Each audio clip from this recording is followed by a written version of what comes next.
estamos começando mais um Revista Fevale Podcast On, diretamente aqui do 51º Festival de Cinema de Gramado. E para conversar com a gente hoje aqui, a gente tem uma ex-aluna da Fevale, a Bruna Haas Pacheco, fazendo pela primeira vez o júri da crítica aqui no festival. Seja muito bem-vinda. Muito obrigada. É um prazer conversar com a Fevale de novo, que foi a minha casa por tanto tempo e foi quem me trouxe para o festival pela primeira vez. Bruna, como que está esse sentimento de fazer pela primeira vez o júri da crítica, participar dele? Então, primeiro eu fiquei muito lisonjeada com o convite que eu recebi da Associação de Críticos do Rio Grande do Sul. E agora a gente está num mundo de descobertas, assim, muitas trocas. O júri da crítica tem isso. A gente não pode escrever a nossa crítica normalmente, porque o que a gente vê e o que a gente sente, por enquanto, é segredo até o resultado final. Mas a gente consegue ter muita troca com os outros colegas, que são colegas da Abracine, que vêm do Rio, de São Paulo. Então a gente tem muitos olhares para os filmes. E quando que tu soube que tu queria participar do júri da crítica? Então, eu sempre gostei muito de cinema, normalmente, assim. E quando, em 2013, no meu segundo semestre da faculdade de jornalismo, eu vim com a Fevale pro Festival de Cinema de Gramado, assim como tu tá fazendo hoje. E eu me lembro que eu entrei para assistir algum filme de alguma mostra, era uma terça-feira de tarde. Eu entrei no Palácio dos Festivais, eu olhei para aquele palco e era aquilo que eu queria para minha vida. Assim, eu senti que era o jornalismo cultural. E acho que foi esse momento, assim, a GECOM e a Fevale tem muito a ver com isso. E para os acadêmicos assim que querem, um dia sonham em participar do festival, sendo o júri da crítica, ou que queiram trabalhar com jornalismo cultural, o que tu falaria para eles, uma dica? Eu acho que a primeira dica para todos os acadêmicos de jornalismo é: usem os espaços, aproveitem os convites, vão nas palestras, participem das coisas voluntárias. É isso, assim, vir para o festival como a Fevale é muito bacana, porque a gente tem os professores, tem o Rinaldo e o Carlão para ajudar, para a gente aprender, assim, a até se portar num evento tão grande. Eu lembro que a primeira vez eu estava muito perdida, assim, e eu fui muito ajudada, e depois, quando eu comecei a vir sozinha, eu já tinha uma noção. Então, assim, escrevam muito, assim, consumam conteúdo. A gente tem que aprender, para poder escrever sobre cinema, a gente tem que saber sobre cinema, sobre televisão. Então aprendam, leiam sobre os diretores, assistam filmes de vários diretores. Façam, assim, aprendam o que vocês gostam, mas também assistam o que vocês não gostam. Porque a crítica de cinema, ela é muito particular e ela é muito pessoal, mas ela tem que ser muito técnica também. Então, assim, quanto mais conteúdo, quanto mais tu aprender e souber sobre, é importante. E como que foi essa tua trajetória até chegar a esse convite para ti, que eu acredito que tenha ficado muito feliz? Como que foi essa tua trajetória até chegar? Então, quando eu era acadêmica ainda, e eu criei a Vigília Nerd junto com o Robson Nunes, é vigilianerd.com.br, e foi lá que eu dei os meus primeiros passos na carreira de crítica de cinema. Então, na Vigília, a gente começou a cobrir eventos, e um dos eventos que a gente cobriu foi o Festival de Cinema de Gramado. Então, desde 2016 eu venho todos os anos, e há uns 2 anos atrás eu entrei para a Associação de Críticos do Rio Grande do Sul. Então a CIRS também me abriu muitas portas. A entidade tem muito prestígio aqui em Gramado, então a gente recebeu esse convite a partir da CIRS. Bruna, muito obrigado por ter participado com a gente aqui do Podcast On. Foi um prazer receber uma ex-aluna da Fevale aqui também e dando uma visão de onde até a gente pode chegar também, sendo estudante da Fevale. Muito obrigado. Eu que agradeço o convite. E conversamos nesse primeiro bloco com a Bruna Haas, ex-estudante da Fevale e integrante do júri da crítica aqui do Festival de Cinema de Gramado.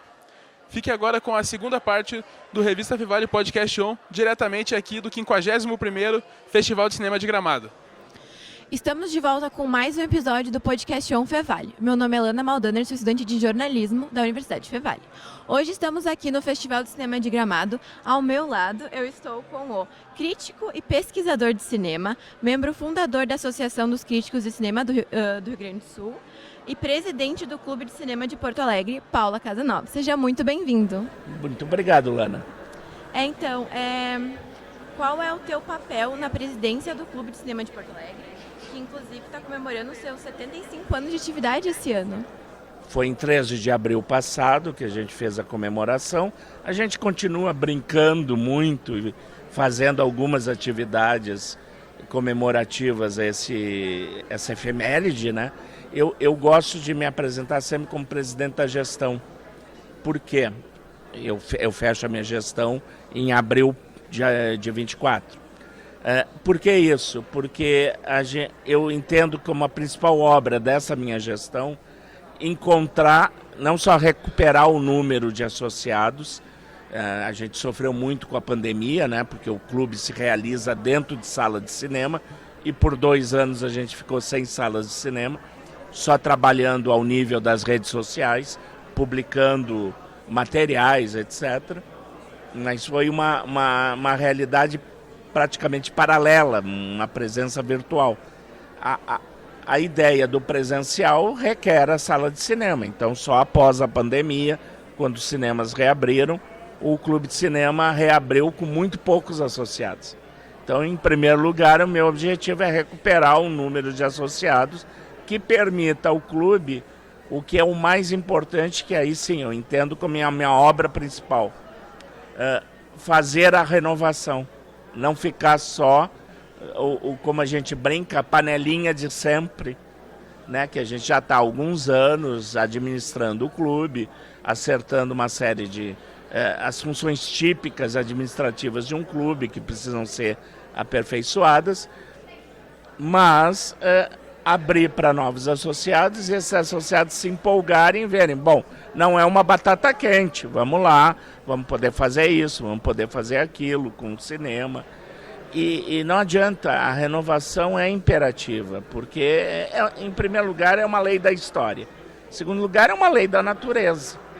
Né? De alguma forma, e aí eu vou fazer um corte rapidinho, tu está me entrevistando e a gente está impactado com o falecimento de uma gigante do cinema brasileiro, que é a Léa Garcia, 91 anos, ataque cardíaco, muito emocionada em função, hoje é terça-feira, no domingo passado ela recebeu já uma homenagem espontânea, foram 5 minutos de aplausos, as pessoas em pé, e ela estava ali simplesmente para assistir os filmes em competição.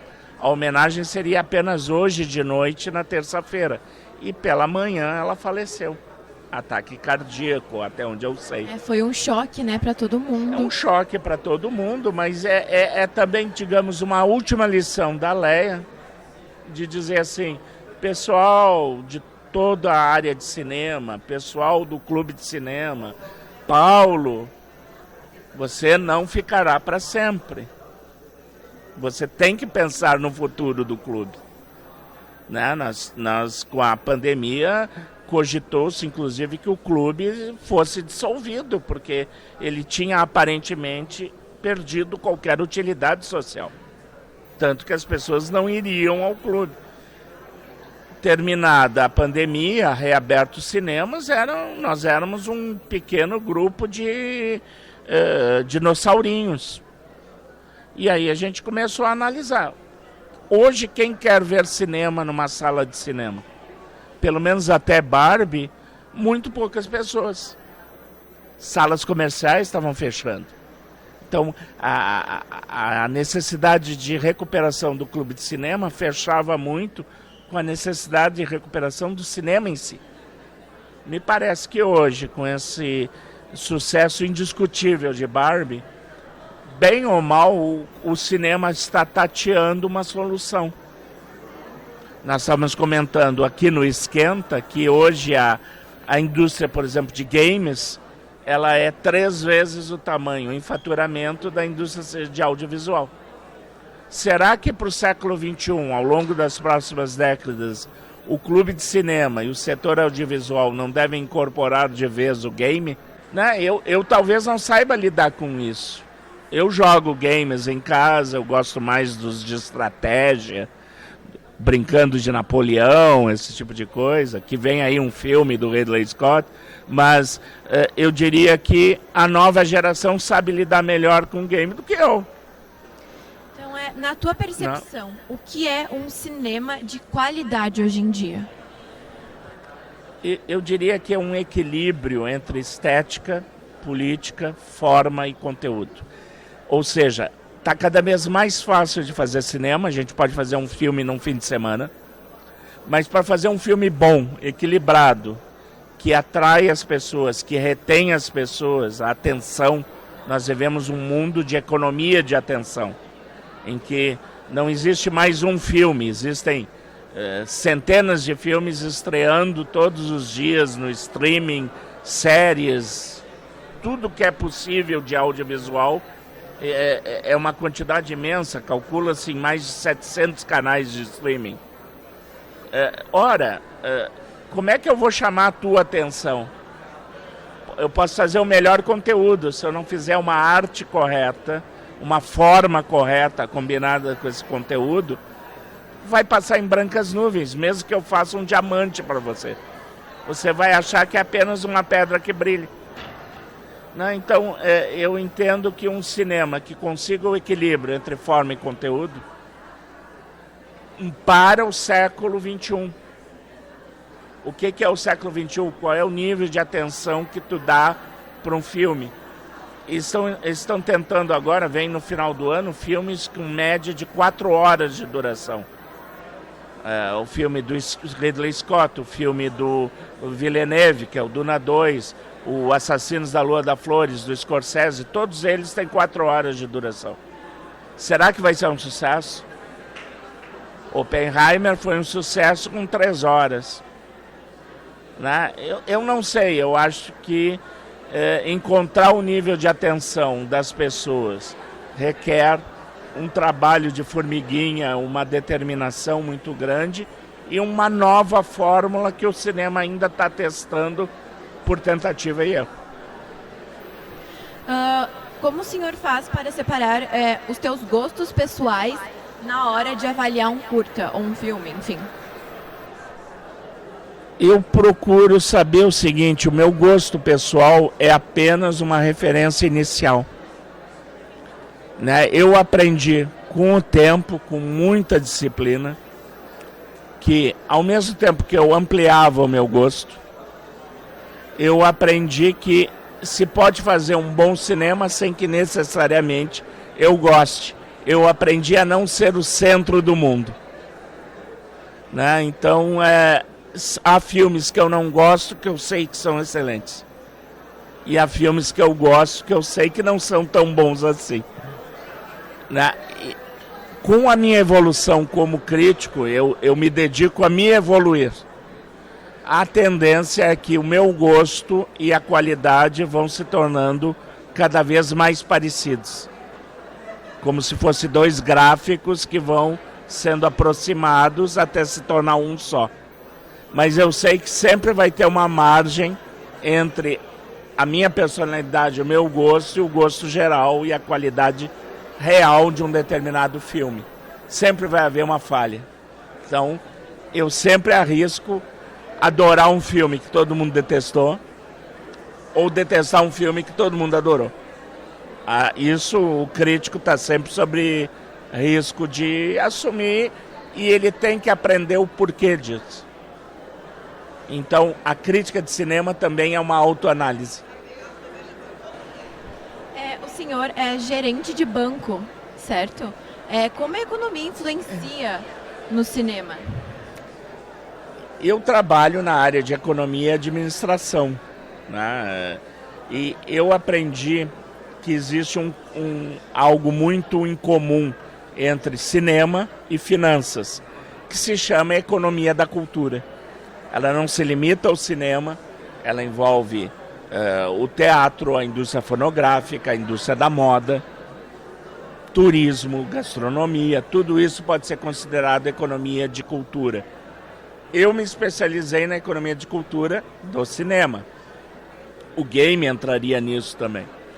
Mas eu diria assim que o que eu aprendi de economia da cultura, juntando a minha experiência de finanças com a minha experiência de cinema, indica que, apesar de termos tido uma administração hostil ao cinema, as etapas de financiamento e de produção de cinema, em termos de qualidade técnica, qualidade interpretativa, o financiamento, essas são etapas dominadas.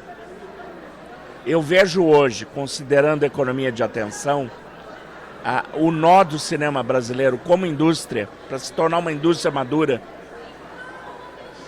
e se desenvolveu muito, inclusive, eu estava esquecendo uma obviedade, hoje tu tem uma imensidão de cursos de graduação e pós-graduação na área. Então tu tem muito profissional bom, experimentado e bem formado na área de cinema. Então, qual é o nó da indústria cinematográfica brasileira, que no ano passado fez apenas 5% do mercado interno? 95% foi para o filme americano. O que há? O que está pegando? É a distribuição, a divulgação dos filmes e a exibição deles. Ainda hoje, distribuidores perguntam para mim e cobram dos cineastas qual é a data de estreia do teu filme. E a pessoa diz, eu não sei se eu vou terminá-lo. Como é que eu vou saber a data de estreia? E aí não dá para planejar o lançamento. Isso já está aos poucos sendo dominado por algumas produções, pontualmente, cada vez mais frequentemente. Mas ainda é um nó que o cinema brasileiro não soube desatar. Distribuição, divulgação e exibição. Finalizando a nossa entrevista, qual a palavra que o senhor descreveria a 51ª edição do Festival de Cinema de Gramado? Eu diria que estamos numa época de recuperação. Apesar desse baque, né, o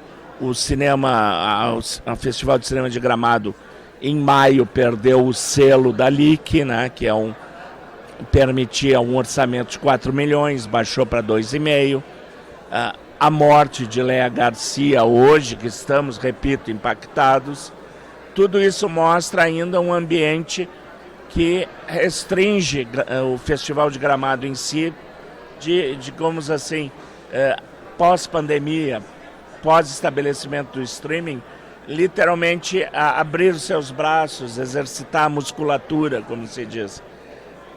Mas ainda é um período de recuperação. Ainda temos que resistir. Né? Recuperação da cultura.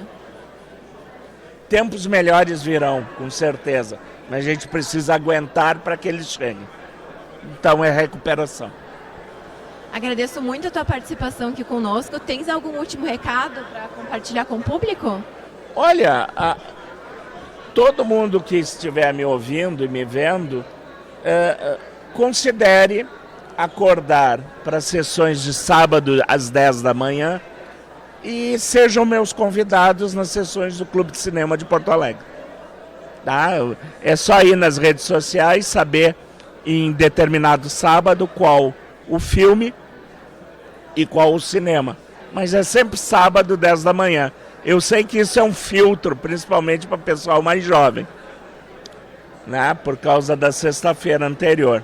Mas estão todos convidados. Perguntem pelo Paulo Casanova e a gente dá uma franqueada para vocês conhecerem o clube e quem sabe vocês gostam. Paulo, agradeço muito a tua participação novamente. Obrigada. Tá bom, muito obrigado. Paz para todo mundo. Recuperação. Tchau. O Podcast On é uma produção dos acadêmicos de jornalismo da Universidade Fevale. A técnica é de Carlos Pereira e Rinaldo Silveira. A produção é de Júlia Klein, Jackson Batista e eu, Lana Maldaner, com orientação do professor Marcos Santuário. Se você quiser acompanhar o resto do Festival de Cinema de Gramado, nos siga no Instagram, @podcastonfevale. Muito obrigada e até a próxima.